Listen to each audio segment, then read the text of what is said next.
পরিবর্তিত সাংস্কৃতিক ঐতিহ্য। পরিবর্তিত সাংস্কৃতিক ঐতিহ্য, চেঞ্জিং কালচারাল ট্র্যাডিশন। একাদশ শ্রেণীর দ্বিতীয় সেমিস্টারের ফ্রান্সের নবজাগরণ বা ফ্রান্সের Renaissance in the light off history, ইতিহাসের আলোয় ইউটিউব চ্যানেলে আলোচনা করা হচ্ছে। ফ্রান্সে কিভাবে নবজাগরণের প্রভাব পড়েছিল বা ফ্রান্সের কারা নবজাগরণের সঙ্গে যুক্ত হয়েছিলেন। ফ্রান্সের রাজা ফ্রান্সিস ছিলেন নবজাগরণের অন্যতম পৃষ্ঠপোষক। তার সহযোগী ছিলেন তার বোন নাভারির মার্গারেট। ঘনিষ্ঠ বন্ধু মার্গারেটের তিনি ছিলেন ফরাসি লেখক মানবতাবাদী ফ্রাঁসোয়া র্যাবেলে। কর্মসূত্রে তিনি একজন যাজক এবং চিকিৎসক। তিনি শ্লেষধর্মী রচনার জন্য বিশেষভাবে বিখ্যাত।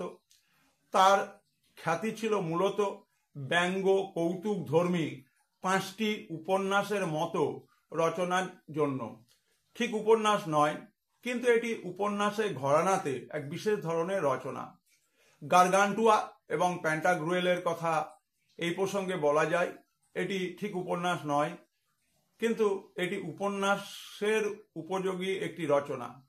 তার লেখার অপর একটি গুরুত্বপূর্ণ গ্রন্থের নাম হল ফরাসি ভাষায় লা তিয়ের লিভ্রে, দ্য তিয়ের লিভ্র, ইংরেজি ভাষাতে নাম দ্য থার্ড বুক। দ্য তিয়ের লিভ্র এর ইংরেজি অনুবাদ করলে দাঁড়ায় দ্য থার্ড বুক। একসময় এই বইগুলোতে প্রকাশিত মতামত এবং ব্যঙ্গ বিদ্রুপের জন্য চার্চ এবং তৎকালীন সরকার এই গ্রন্থগুলোকে নিষিদ্ধ বলে ঘোষণা করে। তথাপি এই গ্রন্থগুলো জনপ্রিয়তা নষ্ট হয়নি। ফ্রান্সের অপর একজন মানবতাবাদী চিন্তাবিদের নাম মন্টেইনি।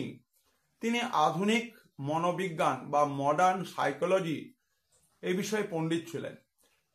তার মানবতাবাদ ছিল নৈতিকতাবাদী এবং সংস্কারপন্থী, অর্থাৎ তিনি মোরালিটি, এথিক্স, ভ্যালু এবং হিউম্যানিজমকে এক জায়গায় নিয়ে এসেছিলেন। এই জন্য মন্টেইনি ফ্রান্স থেকে নবজাগরণের একজন গুরুত্বপূর্ণ ব্যক্তিতে পরিণত হতে পেরেছিলেন।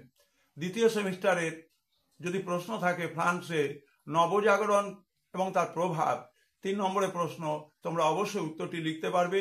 যারা একাদশ শ্রেণীর দ্বিতীয় সেমিস্টার পরীক্ষা দেবে তারা ভিডিওটি ভালো করে দেখবে। সবাই ভালো থাকবে, সুস্থ থাকবে।